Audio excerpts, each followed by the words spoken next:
Ok, bonsoir les amis, c'est avec un réel plaisir que je vous retrouve ce soir pour vous parler de la dévéloterie. La dévéloterie, et cette fois-ci, nous prenons la chose dès le début, c'est-à-dire que nous allons partir de la consultation de vos résultats. Mais avant de vous parler de la consultation du résultat, je voudrais d'abord faire un petit, une petite mise à jour sur la dernière vidéo que nous avons faite où nous précisions très bien que l'interview commence à partir des inscriptions. Cela voudrait dire que quand vous êtes inscrit, après vous avez consulté votre résultat et que vous êtes tiré au sort, vous devez savoir que vous devriez maintenant commencer par préparer, continuer la préparation de votre interview en remplissant la DS 260. Nous allons revenir sur ces cas-là avant la publication des résultats, avant la fin de ce mois de mai, de ce mois d'avril, sachant que les résultats, c'est en début mai. Nous allons faire juste une petite vidéo aujourd'hui pour vous montrer comment vous devez consulter vos résultats. Première chose, sachez que l'unique manière de savoir si vous avez été sélectionné à la développerie, c'est ici. C'est sur ce site US Department of State. C'est l'unique site qui vous permet de savoir si vous avez été tiré au sort. Personne ne doit vous appeler au téléphone, personne ne doit vous envoyer un email, personne ne doit vous envoyer un SMS pour vous dire quoi que ce soit sur votre sélection. Si vous recevez une information venant d'une autre source que celle dont je vous présente ici, sachez qu'il s'agit sûrement des arnaqueurs. Voilà pourquoi vous devez rester attentif, vous devez rester scotché dans la chaîne parce qu'ici, nous essayons de vous aider à ne pas tomber dans le piège qui vous a été tendu.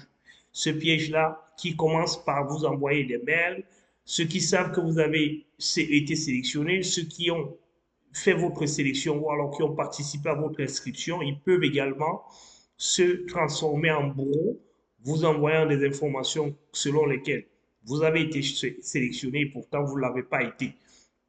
C'est ici uniquement que vous pouvez le faire. Si vous ne savez pas comment le faire, vous pouvez donc vous rapprocher des personnes qui vous ont inscrit. S'ils sont des personnes de bonne moralité, ils peuvent tout simplement prendre vos documents pour pouvoir le faire. Alors, le jour de votre inscription, vous avez certainement reçu ce qu'on appelle la fiche d'inscription. Cette fiche d'inscription qui détaille les informations de votre inscription, qui vous donne ce qu'on appelle un confirmation number. C'est un numéro composé des chiffres et des lettres que vous devez normalement rentrer. Nous allons vous le montrer par la suite. Et ensuite, donc, vous devez normalement mettre votre nom la, selon la manière dont vous avez précisé lors de votre inscription. Et après, vous devez mettre la date de votre naissance. La date uniquement, pas l'année, pas la... Non, l'année de votre naissance, pas la date de votre naissance, mais l'année uniquement, c'est-à-dire les quatre chiffres qui composent votre année de naissance. Voilà ce que vous devez mettre. Enfin, vous devez normalement mettre un screenshot parce qu'on voudrait s'assurer que vous n'avez pas, que vous n'êtes pas un robot. Ça, c'est juste pour une protection. Nous allons non pas tout de suite passer à la démonstration pour que vous voyez. Tout le monde peut le faire, comme je le dis. Vous pouvez le faire, mais attention, le jour où vous êtes en train de le faire, le jour où il est prévu que les résultats soient disponibles, tout le monde est souvent scotché derrière son écran au même endroit. Et partout où vous partez, sachez que nous allons vers un seul serveur parce que l'information sort de ce serveur pour être diffusée partout dans le monde entier et tout le monde qui tombe dans le serveur commence à planter parce que le serveur n'a pas la capacité d'accueillir toutes les demandes que vous faites ou alors que nous faisons au même moment.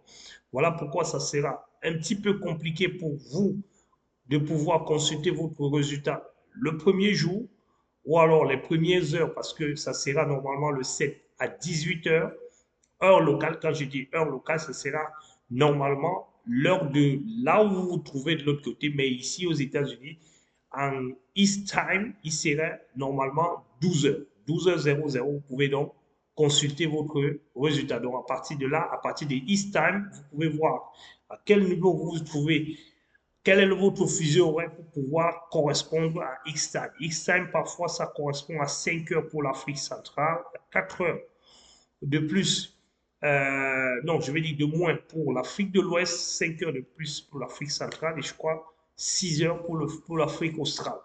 Et naturellement, l'Europe également rentre dans le même temps que l'Afrique de l'Ouest. C'est 4 heures, je crois, au niveau de la France.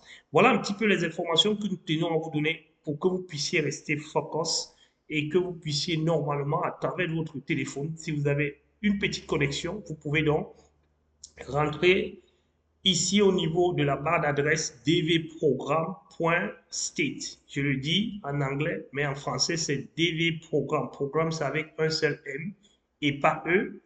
State, on dit stat. Normalement, stat, c'est S-T-A-T-E .gov. Gov. Vous voyez donc le petit cadenas qui est ici à côté. C'est pour vous permettre de savoir qu'il s'agit d'un site sécurisé. Vous ne devez pas avoir peur de ce site-ci. Voilà donc ce que vous attendez quand vous rentrez ici. Vous avez ici Electronic Diversity Visa Program. Voilà le programme que vous devez mettre là-bas, dvprogram.state.gov. Thank you. On vous dit ici merci. Et puis vous voyez bien que 2024 est déjà disponible. Il reste tout simplement maintenant qu'on procède à la mise en ligne des informations pour que nous puissions rentrer. Avant, c'était 2023 et 2022. Maintenant, c'est 2024 et 2023 jusqu'à ce que la DV 2025, quand elle sera disponible, on pourra retirer 2023. 2024 viendra remplacer 2023 et 2023 sera à la place de 2024 que voici. Donc, DV 2024 intra may entrance. Entrance may enter the confirmation number though the link below starting at known EDP on May 6. Voilà, je parlais du 7 mai, c'est plutôt le 6 mai. C'est ici l'officialisation des informations. May 6, 2023. The DV 2024 registration period open October 5, 2020, 2022 and choose and closes on November 8, 2022, 12 p.m. East. Ça, c'est East Time, c'est la même heure qu'ici en Georgia. DV 2024 interest should keep their confirmation number until the last September 30, 2024. Alors, ce que vous voulez dire, c'est quand vous serez sélectionné ou alors pas sélectionné, ne jetez surtout pas votre confirmation number jusqu'au 30 septembre 2024. Il faudra toujours le conserver. Je vous le dirai dans une autre vidéo. Pourquoi vous devez conserver votre confirmation number? Ne le jetez pas parce que vous avez été sélectionné ou alors ne le jetez pas parce que vous n'avez pas été sélectionné, parce que vous pouvez avoir besoin de ce numéro. Donc, ils le disent bien, conservez-le jusqu'au 30 septembre 2024. Nous serons là pour vous donner des informations quand cela ne tient. Voilà. Voilà donc ce que je voulais vous dire ici. Sachez donc que c'est le 6 et non le 7, parce que nous avions eu l'information au début que c'est le 7, mais là, c'est ici la meilleure source, le 7 à 12 heures. East time, vous devez normalement pouvoir consulter. Donc, vous entrez ici à check your status. Quand tu rentres là, on vous dit ici welcome et puis vous allez sur continuer. Continuer ici, vous avez confirmation number. Voilà votre confirmation number que vous devez normalement affecter ici. Il est un exemple comme celui-ci. Ça sera 2024 ici et non 2023. Là, c'est un confirmation number 2023 que j'ai pris. C'est pour ça que vous avez 2023. Donc, vous aurez 2024 ici. Ça sera 4. 6, par exemple, si c'était le cas ici, vous aurez 6, vous aurez J, vous aurez L. Attention, il ne faut pas confondre les lettres. Il ne faut pas confondre les lettres. C'est pour ça qu'il faut avoir votre confirmation number pour savoir s'il s'agit de L ou s'il s'agit de I. Mais dans ce cas, s'il s'agit de I, tout simplement parce que tout est en majuscule. Tout est en majuscule. Et le L majuscule ne peut pas s'écrire comme ça. Il s'écrira toujours avec un autre. Nous allons prendre un autre exemple pour que vous puissiez être, pour que tout le monde puisse être convaincu. Voilà. Prenons cet exemple-ci. Voilà.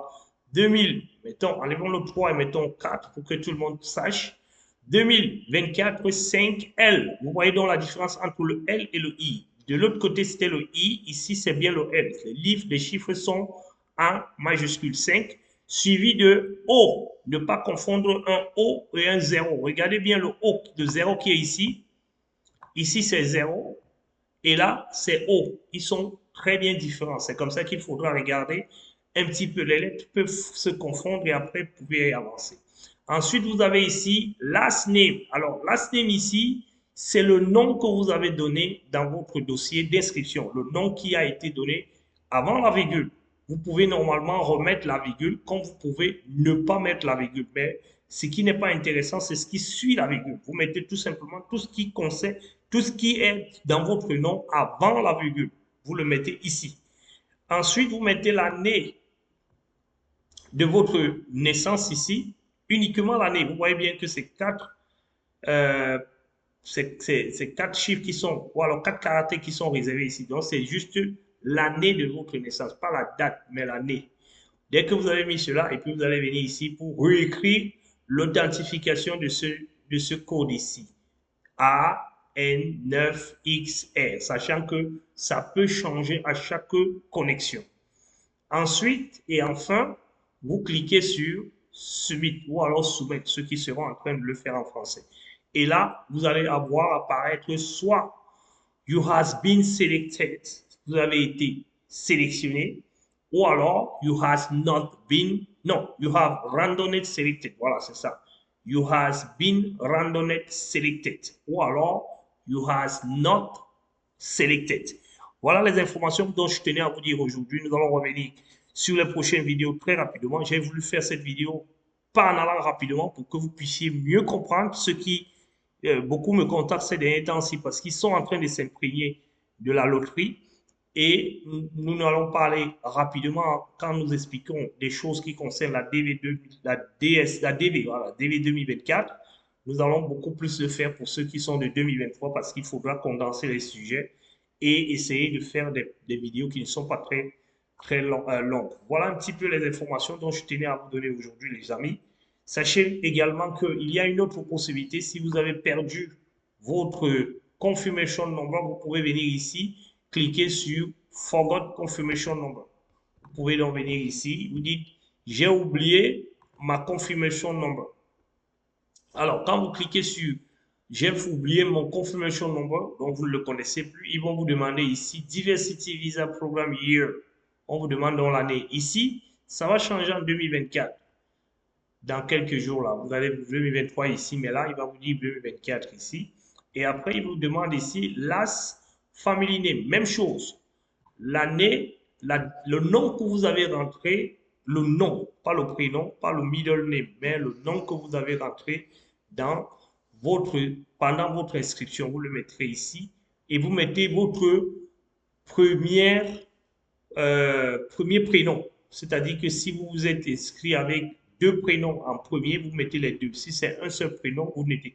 Ça doit être exactement ce que vous avez mis dans votre inscription. Donc, vous devez tout faire pour vous rappeler de ce que vous avez mis dans votre inscription comme votre premier nom et comme votre prénom. Vous le mettez donc ici et ensuite vous mettez votre deuxième prénom. Si vous n'avez pas de deuxième prénom, vous mettez tout simplement ici, je n'ai pas de deuxième prénom. Même si vous n'avez pas, il y a d'autres qui n'ont pas de prénom. Vous pouvez mettre aussi ici, vous cochez là, vous dites je n'ai pas de prénom. Il va vous dire ici que vous ne pouvez rien mettre ici. Je n'ai pas également de prénom de milieu, donc de second prénom. Ici également, il va tout simplement laisser last name. Parce que le last name, si vous ne l'avez pas, c'est que vous n'êtes pas vivant, c'est que vous êtes mort. Donc, seuls les vivants ont le last name. Le mort n'a plus. Donc, si vous dites que vous n'avez pas le last name, c'est pour ça qu'ils n'ont pas réservé la case pour bloquer le last name.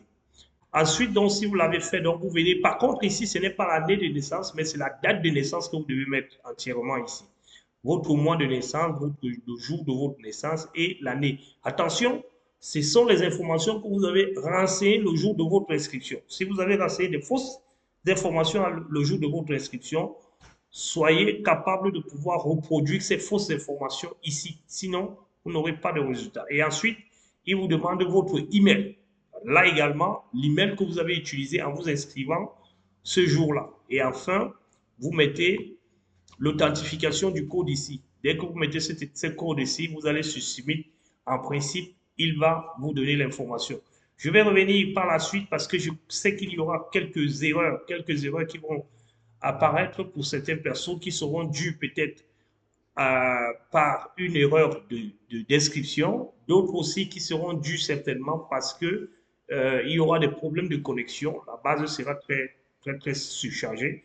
Ne vous inquiétez pas, voilà, nous allons revenir sur une vidéo pour vous expliquer exactement ce qu'il faut faire en ce moment pour que vous ne puissiez pas être gêné par ces informations-là. Voilà un petit peu les informations dont j'ai tenu à vous dire aujourd'hui. Nous allons revenir pour les devis 23 qui sont en cours. Là, nous allons parler de la, de la, de la VB, voilà, de la VB, du visa bulletin du mois de mai. Nous allons vous parler du visa bulletin du mois de mai, le septième visa bulletin, le septième ou le huitième. Attendez, on va jeter un coup d'œil très rapidement pour que je ne vous dise pas n'importe quoi. Alors, ici, il s'agit effectivement, voilà. Alors, ce sera du huitième visa bulletin, parmi lesquels vous savez très bien qu'il y en a 12. Donc, parmi les 12 visas bulletins, il y a le huitième qui va apparaître dans quelques jours. Nous sommes en train d'attendre d'ici la fin de la semaine, début de semaine prochaine. La semaine prochaine ou plus tard, vous aurez le visa bulletin numéro 8. Et nous reviendrons pour essayer déjà de vous donner notre prédilection. Curène ou pas curène, nous allons en parler dans la prochaine vidéo. Ça va aller beaucoup plus vite et ça sera beaucoup plus animé que maintenant. Bonsoir et à un rendez-vous très prochainement. Et n'oublions pas également les données, l'analyse des données, des données CAC, voilà, les données CAC de ce vendredi ou alors de ce week-end. Nous attendons dans les commentaires pour apporter plus d'éclaircies ou alors répondre à certaines questions qui peuvent vous paraître utiles. N'hésitez pas dans les commentaires, pas sur WhatsApp, parce que sur le WhatsApp, nous nous occupons de beaucoup d'autres choses. Merci, à ciao, bonsoir.